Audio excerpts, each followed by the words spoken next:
그러면 어떻게 해서 우리가 이렇게 하나님이 기뻐하시는 예수 그리스도의 인격을 담는 사람이 되어야 되느냐? 그거는 예수님이 이 땅에 오셔서 십자가에 죽고 부활하심으로 그게 가능한 거예요. 그러면 여러분이 그러죠. 2000년에 십자가에 죽고 부활한 예수가 나하고 뭔 상관이냐? 이런 생각이 들잖아요. 여러분, 거리로는 얼마나 멀리 떨어졌습니까? 시간으로 2000년 떨어져 있습니다. 언어적으로도 정말 상관이 없는 예수와 나는 무슨 상관이 있느냐? 여러분, 그런 질문이 생길 것부터 하죠. 예수 그리스도는 제2아담으로서 인간의 죄를 대신 지고 십자가에 죽으셨어요. 그러나 그는 의로운 자이기 때문에 사흘 만에 부활을 하셨어요. 여기까지는 예수는 객관적으로 지금부터 2000년 전에 수만 킬로 떨어진 곳에 그 다음에 아람 사람으로 이스라엘 사람으로 살다가 죽고 부활함으로 끝났어요. 그런데 그 예수가 부활해서 제자들에게 성령을 주셔서 이 복음을 전하라고 하신 겁니다. 그래서 예수가 죽고 부활하셨고 그분이 부으신 성령이 오늘 우리들에게 계속 복음을 전하고 그 다음 사람이 믿고 그 다음 사람이 또 전하고 믿고 그래서 우리에게 전해 온 것입니다. 그래서 예수의 죽고 부활함이 오늘 나의 죽고 부활함이 된 것입니다. 그렇기 때문에 성경에서는 뭐라고 이야기하느냐? 예수 그리스도가 이 땅에 오시면 우리가 지금까지 지은 모든 불법을 다 속죄하기 위한 것이다. 여러분이 무슨 죄를 졌습니까? 살인을 했습니까? 음란한 짓을 했습니까? 도둑질을 했습니까? 여러분이 횡령을 했습니까? 여러분 정말 사람과 다툽니까? 화를 냅니까? 온갖 여러분의 죄를 지었을지라도 예수 그리스도의 십자가 피가 여러분을 불법에서 속량하신 것을 믿으시길 바랍니다. 근데 여러분 이런 이야기를 해도 여러분이 잘 안 믿어요. 왜 그러냐면요. 어제 싸운데 오늘 또 싸우거든요. 어제 음란한 짓 했는데 오늘 음란한 짓 해요. 어제 거짓말했는데 오늘 거짓말 한단 말입니다. 어제 화내고 오늘 또 화내고.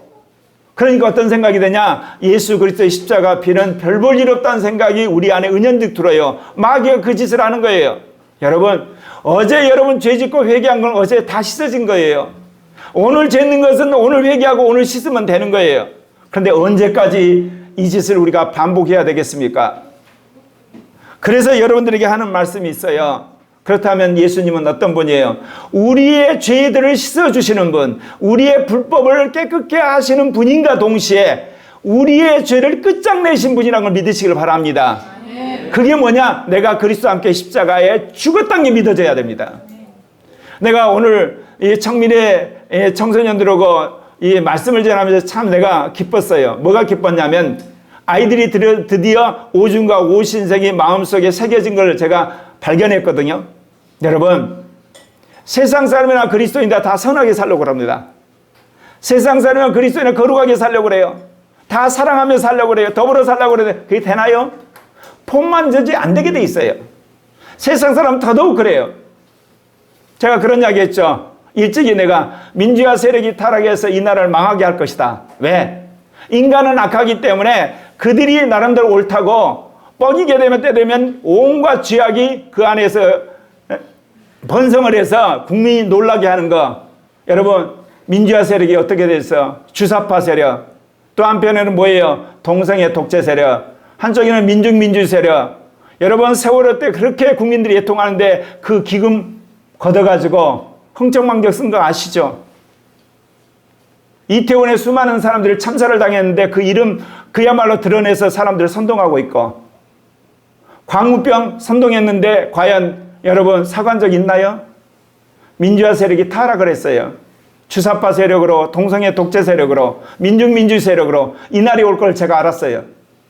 네. 산업을 했던 세력이었대요. 군사 독재를 했잖아. 유신 독재를 하고, 그리고 수많은 국민들을 죽이고 권력을 잡는 거. 인간의 이기 타락한 걸 제가 직시했기 때문에 이런 날은 반드시 올 거라는데, 이제 국민들이 그 한마디로 거짓됨을 드러내게 돼서 알게 된 거예요. 무슨 이야기를 하냐? 세상 사람은 말할 것도 없지만 크리스찬들도 선하게 살고 싶지만 안 된다는 거예요. 의롭게 살지만 안 돼요. 그런데 세상과 크리스찬의 차이가 있어요.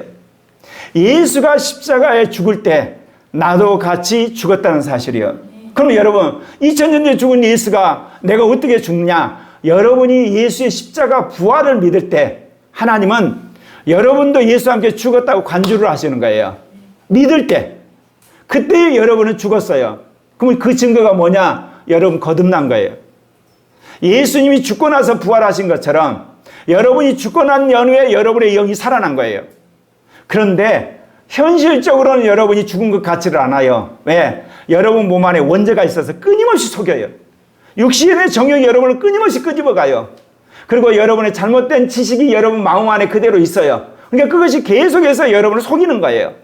그리고 세상에 대한 욕망이 여러분 안에 있어가지고 여러분의 마음을 계속 뺏어가니까 여러분은 어떤 생각이냐? 아, 나는 덜 죽었구나. 안 죽었구나. 여러분 안 죽었으면 여러분 거듭날 수가 없어요. 성령이 들어오실 수가 없는 거예요.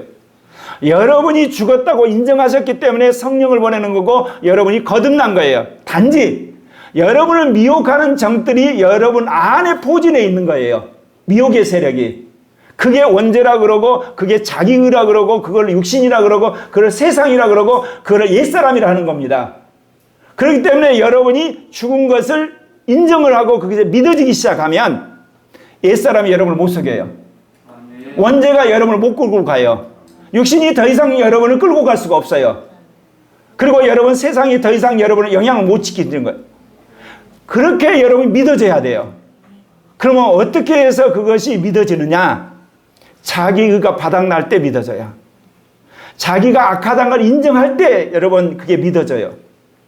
자기가 진짜 멍청하고 미련하다는 것을 자기가 마음속 깊은 곳에서부터 처절할 줄 느낀다면 받아들이는 순간 그 믿음이 확 오면서 더 이상 속지 않는다는 거예요.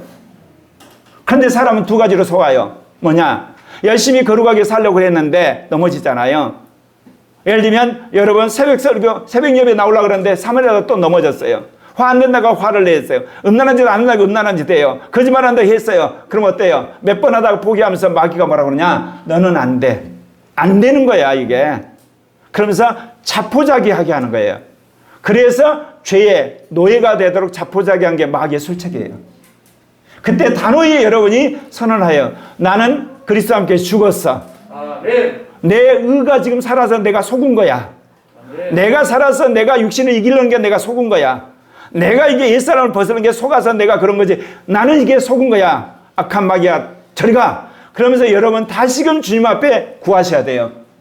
내가 그리스도와 함께 십자가에 못 박힌 걸 제가 믿습니다 할 때 주님의 역사가 일어나는 거예요. 또 하나가 또 속는 게 뭐냐? 여러분이 예수를 믿고 나서 술도 끊었어요. 담배도 끊었어요. 옛날같이 음란한 짓도 별로 안 해요. 그 다음 화도 별로 안 내요. 그러니까 어때요? 내가 의로워졌잖아요. 내가 이게 착해졌잖아요. 내가 거룩해졌잖아요. 그러니까 내가 의롭다고 착각하기 시작한 거예요. 내가 진실해졌다고 생각하고 내가 잘났다고 생각하고 내가 위대하다고 하면서 자기 의로 장착하기 순간 여러분 그 순간 모든 은혜는 그 자리에서 스톱이에요. 하나님이 더 이상 은혜를 주시지 않아요. 이게 바리새인이 범했던 자기 의예요. 마귀가 그렇게 속이는 거예요.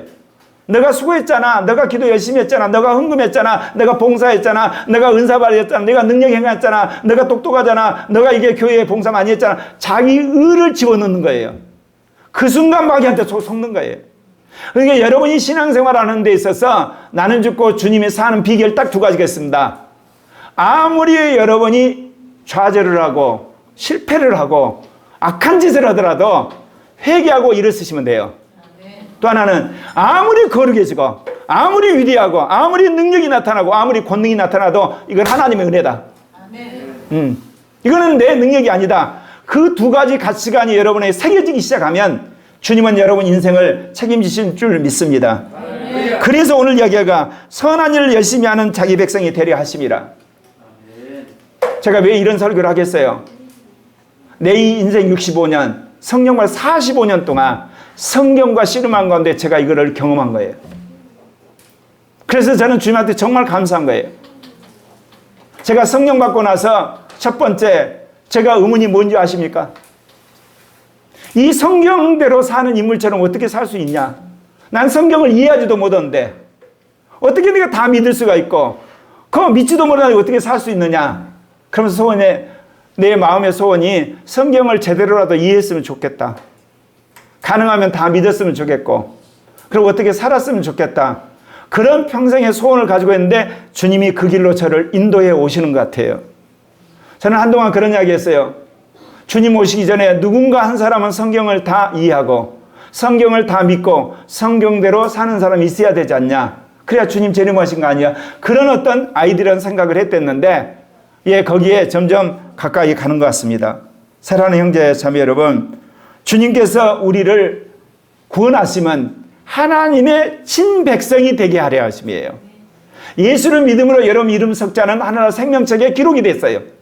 그래서 여러분 하나님의 친백성이 됐는데 뭐하는 친백성이냐? 선을 행하는 친백성이어야 돼요. 거짓말하는 친백성 되면 안 돼요. 그리고 사기치는 친백성 되면 안 되고요. 위선하는 친백성 되면 안 돼요. 여러분 세상을 좋아하는 친백성 되면 안 돼요. 선을 행하는 친백성이 되셔야 돼요. 그러려면 아까 말씀드린 두 가지, 넘어졌을 때 여러분 자포자기하지 마시고 또다시 믿음으로 도전하시고, 여러분이 하나님의 은혜로 거룩하고 진실하고 착하고 능력 있고 위대한 사람이 되거든 자기 위에 빠지지 않는 여러분 되시기를 바랍니다. 그렇기 때문에 오늘 사도 바울이 디도에 그렇게 이야기합니다. 너는 이것을 말하고 권면하여 모든 권위로 책망하여 누구에게든지 업신여기지 말라. 영적 지도자에게 가장 중요한 건 영적 권위예요. 영적 권위가 이제 사그라질 때 목사 그만둬야 됩니다. 장로 권사 그만둬야 되는 거예요. 그러면 영적 권위는 어떻게 해서 만들어지겠습니까? 그것은 아까 말한 것처럼 본인이 하나님의 친백성으로서 선한 일을 하는 사람이 되었을 때 사람들이 그 사람을 존경하게 되고 그 사람이 하는 말에 귀담아들면서 그 말이 사람들을 변화시키는 역사가 있는 줄 압니다. 그런데 이런 권위에 있어서 지도자가 훈련시켜야 될 딱 두 가지입니다. 하나는 뭐냐? 통치자들과 권세 잡는 자들에게 복종하고 순종하는 훈련을 시켜야 됩니다. 한마디로 자기 위의 권위자, 나이를 많았다든지 위치가 높다든지 아니면 나이보다 상급자라든지 어떤 식으로든지 권세 있는 사람에게 순종하는 훈련을 하셔야 돼요. 민주화 시대에서 사람들이 요즘에 맘먹습니다. 맘먹어요. 여러분요, 손흥민이라든지 황희찬이라든지 여러분 김민재가 유럽의 리그에 가서 사람들에게 인정받는 요소 중에 하나가 뭔지 아세요? 한국에서 배운 선배들 공경하는 거, 감독들 공경하는 거, 어른들 공경하는 것이 몸에 배가지고 손흥민이나 김민재나 황희찬이가 사람들을 그렇게 섬긴다는 겁니다. 화해자 역할을 하고, 그게 실력도 실력이지만 거기에 플러스해서 그걸 너무너무 좋아한다는 거예요. 원래 서양 사람은 니나 나나 똑같다는 평등의식이 있잖아요. 그럼에도 불구하고 대우해준 걸 다 좋아한다는 거예요. 감독도 좋아하고 코치도 좋아하고 거기 있는 동료들도 좋아한다는 거예요. 이게 한국 사람이 가진 성서적인 굉장히 중요한 유산이에요. 나는 그래서 민주화가 되고 아무리 자유롭게 되더라도 여러분이 권위에 순종하고 복종하는 여러분 되시길 바랍니다. 또 하나 여기서 이야기해야 될 것은 모든 선한 일을 행하기에 준비하여서 우리가 살아가는 겁니다. 그래서 뭐냐면 비방하지 말고, 그 다음에 다투지 말고 관용하고 범사에 온유함으로 모든 사람을 대하는 자세. 권위자에게 대는 순종하고 복종하고, 그리고 같은 동료들 사이에서는 다투지 않고, 그 다음에 또 그들을 온유해주고 섬겨주고, 그리고 그들 가운데 여러분 모든 사람들을 그렇게 섬기게 될 때 하나님이 여러분을 통해서 영적 권위가 나타날 뿐만 아니라 주님이 영광을 받으실 줄 믿습니다. 그래서 마태복음 12장 29절에 나는 마음이 온유하고 겸손하니 나의 멍에를 메고 내게 배우라. 그리하면 너희 마음이 쉼을 얻으라. 내가 죽고 주님이 살게 됐을 때 특징이 주님처럼 온유한 사람으로 바뀌게 됩니다. 사실 제가 굉장히 괄괄한 사람이잖아요. 성질이 급한 사람이고 머리 획획 돌린 사람이고 불의를 못 참는 사람이고, 근데 40여 년 세월 동안 참 많이 죽었어요. 내 면전에서 속이는 사람이 있어도 화 안 내고 같이 동역을 하잖아요. 같이 일을 해야만 되니까. 때가 되면 본인이 깨닫게 하지만, 사랑하는 형제 자매 여러분, 그리스도의 온유함과 그리스도의 그 겸손함을 배우는 여러분 되시기를 바랍니다. 그래서 마태복음 5장 5절에 온유한 자는 복이 있나니 그들이 땅을 기업으로 받을 것이라고 말씀하셨습니다. 사랑하는 형제 자매 여러분, 우리는 중생과 성령으로 말미암아 구원받은 자로서 상속자를 만들기 위해서 그렇게 하신 거예요. 그러니까 우리가 중생의 시슴과 성령의 새롭게 하심으로 나는 구원받았다, 거기서 끝난 게 아니에요. 우리는 상속자예요. 무슨 상속자나? 그리스도와 더불어서 온 우주 만물을 다스리는 상속자로 부름을 받은 거예요. 하나님의 나라의 다스린 자로 부름을 받은 거예요. 근데 그것이 주님 오시고 나서가 아니에요. 이 땅에서부터 누구와 싸우면 사단과 악한 영들, 그리스도의 복음의 적대적인 사람들과 싸워서 우리는 상속자로서 권세와 그리고 그 탁월함이 드러나야 될 줄 믿습니다.